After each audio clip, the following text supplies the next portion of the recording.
Sir वो पाटलिपुत्रा विश्वविद्यालय से प्रोफेसर अरुण कुमार हैं, किरोड़ीमल कॉलेज के प्रोफेसर धीरज कुमार हैं, और जामिया मिलिया के रिसर्च स्कॉलर हैं पंकज चौरसिया सर।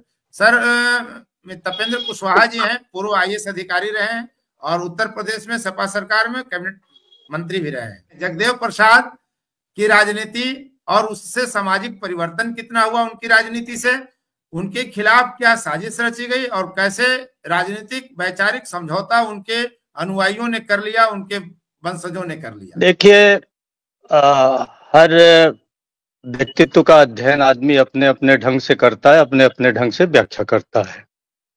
जिसको जहां तक व्याख्या रुचिती है, अच्छी लगती है, वहां तक उनको व्याख्यायित करता है।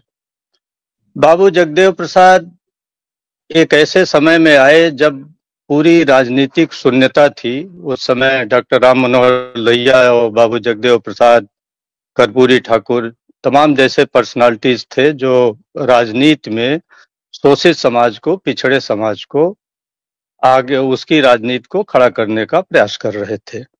बाबू जगदेव प्रसाद का जो चिंतन, जहां तक मुझे समझ में आया, उनका ये था कि राजनीति ही परिवर्तन का माध्यम है, सिर्फ और सिर्फ।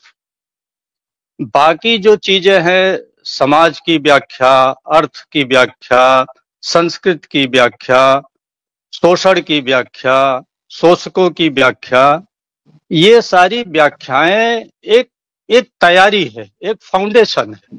वो अपने आप में एक इंडाल नहीं है, वो लक्ष्य नहीं है, वो तैयारी। जैसे भगवान बुद्ध ने कहा था ना कि दुख है तो दुख का कारण है, तो दुख भी हो गया, दुख का कारण भी हो गया।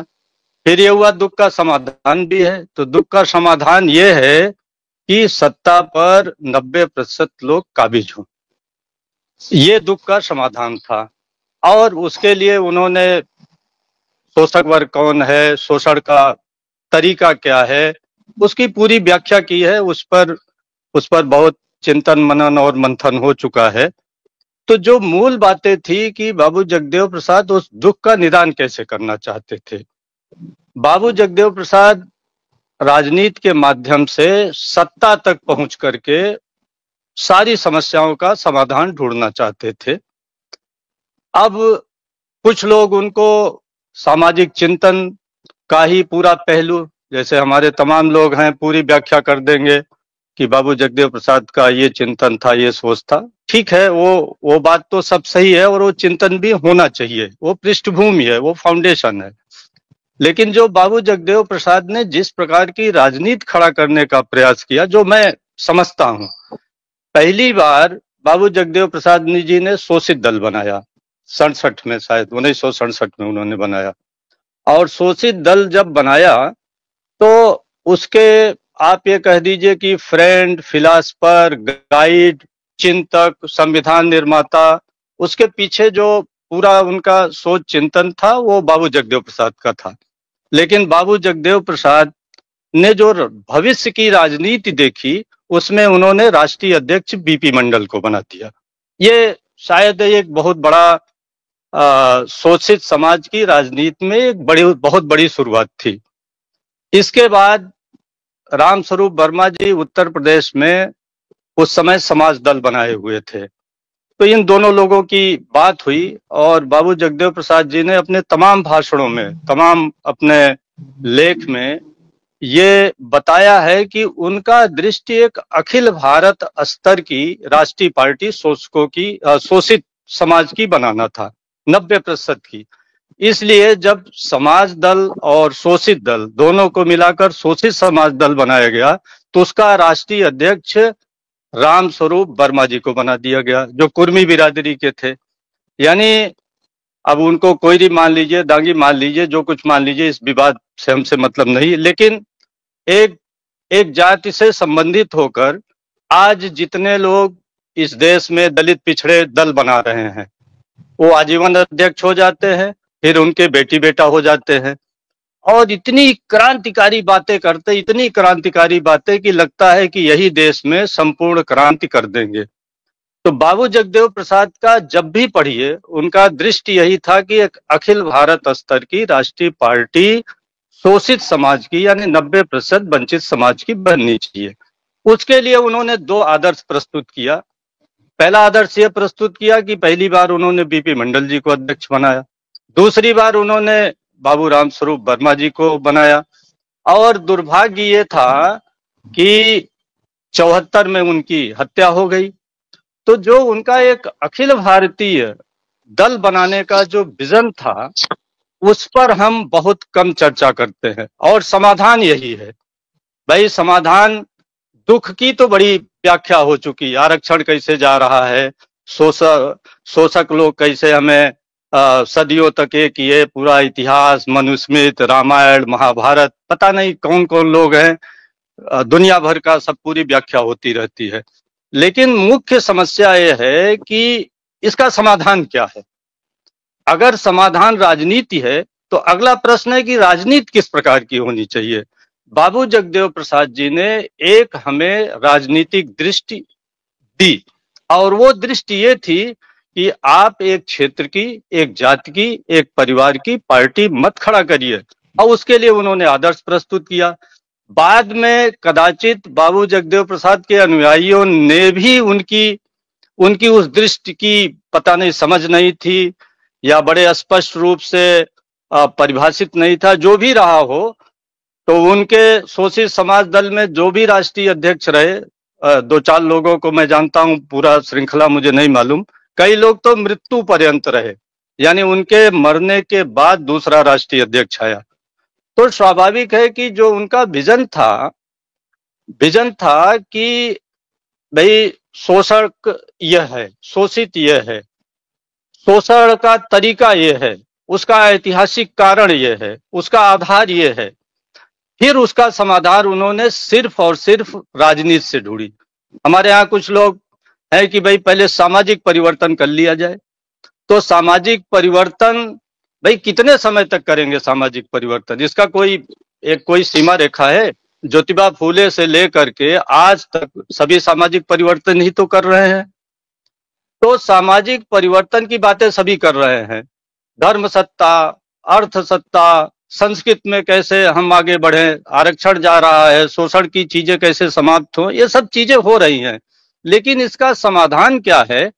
अगर इस समाधान की दृष्टि से बाबू जगदेव प्रसाद जी का हम व्यक्तित्व और उनके राजनीतिक दृष्टि का अध्ययन करें, तो हम लोगों को एक बहुत बड़ा विजन मिलेगा। दूसरी चीज जो मैं समझता हूं, थोड़ी सी बात लंबी हो जाएगी, दूसरी बात जो महत्वपूर्ण है कि बाबू जगदेव प्रसाद का मूल्यांकन भी किया जाना चाहिए। मूल्यांकन इस दृष्टि से किया जाना चाहिए कि शोषित समाज को किस प्रकार के राजनीति की जरूरत है। अब उस समय तक बहुत ज्यादा अखिल भारत स्तर पर संगठन नहीं खड़ा हो पाया, शायद बिहार में भी इतना संगठन नहीं खड़ा हो पाया। लेकिन हम लोग जब तक सड़क पर उतर करके, जब तक तैयारी नहीं किए, तब तक सड़क पर उतर कर संघर्ष करते रहेंगे, करना शुरू कर देते हैं। तो ये भी पक्ष समझना होगा कि जो गलतियां हुई, वो गलतियां आने वाली पीढ़ी न दोहराए। आज आरएसएस जैसा संगठन, आप बताइए, कभी सड़क पर उतरकर काम किया, कभी विजिबल हुआ? लेकिन आज पूरे देश में उसका नेटवर्क है, और हम लोग तुरंत क्रांति करने लगते हैं, तुरंत धरना प्रदर्शन, सड़क पर प्रदर्शन करने लगते हैं, लाठियां खाते हैं, जेल जाते हैं खामखा, और व्यक्ति आगे बढ़ता है। जैसे उत्तर प्रदेश में चंद्रशेखर रावण जी हैं, बड़ी क्रांतिकारी बातें कर रहे हैं, व्यक्तित्व आधारित राजनीति शुरू कर रहे हैं। ऐसे तमाम व्यक्तित्व हैं। अब इनकी राजनीति कहां तक जाएगी? भाई वही राजनीति होगी जो रामविलास पासवान की हुई, 9 बार एमपी रहे, 9 बार मंत्री रहे, और आज उनका राजनीतिक मूल्यांकन किया जाए तो 0 है। तो आप राजनीति कौन सी खड़ी कर रहे हैं, दृष्टि कौन सी दे रहे हैं, ये बहुत जरूरी है। तो उनके कमजोरियों से भी सीखना होगा, उनकी खूबियों से भी समझना होगा, उनके दृश्य से भी समझना होगा। तब कुल मिलाकर हम मूल्यांकन उनका करके एक नई दृष्टि और एक नए हम राजनीतिक उसकी शुरुआत कर सकते हैं। और आज पूरे देश में जरूरत है इस बात की। जैसे सभी लोग कहते हैं कि भाई हम तो क्षेत्रीय दल है। अरे भाई, क्या क्षेत्रीय दलों में लोकतंत्र नहीं होना चाहिए? कोई मनाही है? एक ग्राम प्रधान हमारे उत्तर प्रदेश में 2 बार चुना जाता है, तीसरी बार गांव के लोग ही कहते का भैया तू ही रह का हरदम, और उसको हरा देते हैं, गांव के लोग ही मिलकर हरा देते हैं, और तुम प्रदेश की राजनीति करने चले हो, लोकतंत्र नहीं समझ रहे हो, कुछ बाबा साहब की दुआ ही दे रहे हैं। हमारे यहाँ तो एक पार्टी जो सत्ता में रही राष्ट्रीय दल हो गई थी बसपा, लेकिन 84 में बनी, आजीवन मान्यवर काशीराम जी रहे, और फिर उनकी शिष्या हैं और शिष्या अपने भतीजों को तैयार कर रही हैं। ऐसे पूरे देश में, पूरे देश में शरद पवार चलाए पार्टी, अपने पुत्री को देना चाहते थे, भतीजे ने विद्रोह कर दिया। हरियाणा लोक दल में चौधरी देवीलाल के परिवार में आज 3 दल हैं। उत्तर प्रदेश में सपा में एक दल बन गया था, देर सवेर हो सकता है 2 फिर बने। तो आप अगर एक परिवार से एक व्यक्ति आधारित राजनीति करेंगे तो हम लोगों की दुर्दशा होगी। कदाचित बाबू जगदेव प्रसाद का इस दृश्य से मूल्यांकन करना जरूरी है कि उन्होंने इस देश में पहली बार एक राष्ट्रीय स्तर की लोकतांत्रिक पार्टी देने का एक प्रयास किया, और असमय उनकी मृत्यु हो गई हत्या से, शासन सत्ता ने उनको मार डाला। और आज जिनके शासन सत्ता में उनको मारा गया था, आज ट्विटर पर उनको श्रद्धांजलि दे रहे हैं। चलिए, ये समय परिवर्तन होता है, लेकिन अब कौन क्या कर रहा है भाई, हमें जैसे कुछ लोग हैं राजा बना दीजिए, तो परशुराम की 40 फीट की नहीं, वो 400 फीट की मूर्ति बनाने को तैयार है। तो ये तो सत्ता का खेल है, लेकिन ये व्यक्तिवादी खेल, जो परिवारवादी खेल है, हमको पूरे देश में नुकसान पहुंचा रहा है। और इस संदर्भ में बाबू जगदेव प्रसाद की राजनीति को समझने की जरूरत है। अब लोकतांत्रिक पार्टी, अगर आप राष्ट्रीय अध्यक्ष नहीं बदल रहे तो कैसे आपकी पार्टी लोकतांत्रिक है? हमारे यहाँ कोई मोहन भागवत नहीं बनना चाहता। हमारे यहाँ सब राष्ट्रीय अध्यक्ष, मुख्यमंत्री और आजीवन प्रधानमंत्री, जब हो उनकी पार्टी सत्ता में आए वही प्रधानमंत्री मुख्यमंत्री बनेंगे, वही तो बाकी जातियां विद्रोह करेंगी।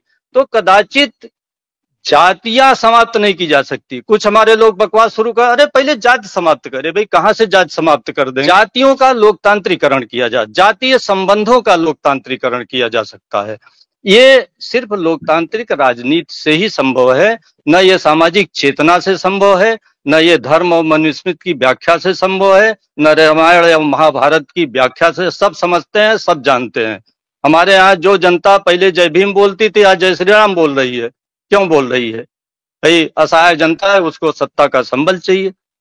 तो बाबू जगदेव प्रसाद को उस ढंग से समझने की जरूरत है, और एक लोकतांत्रिक राजनीति हम लोग खड़ा करें, और जो कमियां थी उसका भी विश्लेषण करें, और उन कमियों से सीख करके हम लोग खामोशी से संगठन बनाए। साइलेंट रिवोल्यूशन की जरूरत है, साइलेंट रिवोल्यूशन, साइलेंट ऑर्गेनाइजेशन की जरूरत है हम लोगों को, आरएसएस जैसा। तब आप जाकर के कहीं कुछ लड़ाई लड़ पाएंगे। अनडेमोक्रेटिक जो सेटअप है पूरा, अनडेमोक्रेटिक जो पॉलिटिक्स है और ये आइडेंटिटी पॉलिटिक्स पूर्णतः खिलाफ है, क्योंकि ये हमें कभी भी रेवोल्यूशन नहीं दे सकता और हमें जस्टिस डिलीवर नहीं कर सकता। साइलेंट रेवोल्यूशन की जो ये बात कर रहे हैं, तो समाज में अगर वंचित वर्ग से कोई काम कर रहा है ना, तो साइलेंट रेवोल्यूशन जो है वो हो ही नहीं पाएगा कभी भी, क्योंकि आप जहां भी कार्य करना प्रारंभ करेंगे वहीं आपका प्रतिरोध होना प्रारंभ हो जाएगा, और वहीं आपको जो है फिर जो है उसके लिए ज्यादा विस्तृत आधार तैयार करने के संदर्भ में आपको सड़क पे आना ही पड़ेगा। उसका कोई दूसरा मार्ग आपके पास नहीं बच जाएगा। इस पर कोई प्रतिवाद नहीं करना चाहता हूं, लेकिन मैं उत्तर प्रदेश का हूं, मैं बसपा से बहुत गहरे जुड़ा रहा हूं, पीसीएस आईएएस अधिकारी रहते हुए भी। मैं जानता हूं कि बसपा ने बहुत ही साइलेंटली गांव-गांव जा करके संगठन खड़ा किया, और बहुत अच्छा संगठन खड़ा हुआ था। कभी सड़क पर नहीं उतरे, कभी लाठी नहीं खाई, कभी गोली नहीं खाई, कभी विरोध की राजनीति नहीं की सड़क पर उतरकर। तो ये संभव है, लेकिन इतना बड़ा आंदोलन, इतना बड़ा धड़ाम क्यों हो गया, इस पर चिंतन की जरूरत है। क्योंकि क्यों आजीवन काशीराम रहेंगे, क्यों आजीवन मायावती रहेंगी, क्यों एक जात का आदमी रहेगा, क्यों एक परिवार? आप बहुत बड़े क्रांतिकारी हो सकते हैं, आप भगत सिंह हो सकते हैं, लेकिन ये लोकतंत्र है, इसको समझना पड़ेगा। आप अगर एक पार्टी बना लें, आजीवन आप रहें, फिर आपका लड़का तो आपका भतीजा विद्रोह नहीं कर देगा। एक छोटी सी साइकोलॉजी नहीं समझ में आ रही है और हम बड़े बड़े रिवोल्यूशन की बात कर रहे हैं। तो पहले हमारे बुद्धिजीवी भी तो कोई दान करना नहीं चाहता ना, क्षेत्रीय पार्टियां। अगर क्या अपने हाथ से अपनी सत्ता अपनी शक्ति कौन त्यागना चाहेगा भला इस युग में? नहीं त्यागना चाहते तो बड़ी बातें छोड़िए, बड़ी बातें छोड़िए, लात खाइए सब लोग अलग अलग, क्या दिक्कत है सब। अगर पत्नी तो को राबड़ी देवी को अगर मुख्यमंत्री नहीं बनाते लालू यादव तो क्या फिर लोकतंत्र जनतंत्र ये सब बातें क्यों बकवास कर रहे हैं लोग? बाकी लोगों पार्टी में लोकतंत्र अपने साथ रखने के लिए भाई, जब पार्टी में लोकतंत्र नहीं है तो आप किस मुंह से लोकतंत्र की बात कर रहे हैं? सवर्णों से लोकतंत्र की अपेक्षा है। नहीं, आप बात सुनिए, हमें पहले बात सुन लीजिए, पहले मेरी भी बात सुन लीजिए, क्योंकि इस पर लंबा डिबेट चाहिए। सवर्णों से मेरा क्या लेना देना है? हम सवर्णों के साथ थोड़ी राजनीति कर रहे हैं, उनके लोकतंत्र से क्या लेना देना? आज 15% बात सुन लीजिए, 15% सवर्ण जाति लोग लोकतांत्रिक ढंग से बीजेपी चला रहे हैं। अगर डकैतों का गैंग है वो भी लोकतांत्रिक है, तो कभी कुशवाहा डकैत गैंग का लीडर हो रहा है, कभी यादव हो रहा है, कभी चंद्रवंशी हो रहा है, कभी चौरसिया हो रहा है, कभी उत्तर प्रदेश का, कभी तो गैंग तो लोकतांत्रिक है ना। उद्देश्य उनका भले लूटना हो, तो आप अपना 85-90% का नहीं, आप 85-90% का लोकतांत्रिक पार्टी बनाइए ना, इसमें कौन सी मनाई है? मतलब रामलाल डकैत है तो हम भी डकैत बन जाएं, ये तो कोई लॉजिक नहीं है लोकतंत्र में ना। ये रामलाल नैतिकता भी नहीं। नहीं, रामलाल डकैत है तो डकैत कहा, रामलाल डकैत है उनको डकैत इसलिए कहा जाएगा कि वो सवर्ण समाज से है, लेकिन हम डकैत बनेंगे तो हम अपने आप को नहीं हम डकैत है तो चूंकि पिछड़े वर्ग के हैं। अगर आप एक अल्टरनेटिव नैतिकता राजनीति में नहीं ला सकते तो फालतू बात करने से कोई फायदा नहीं है।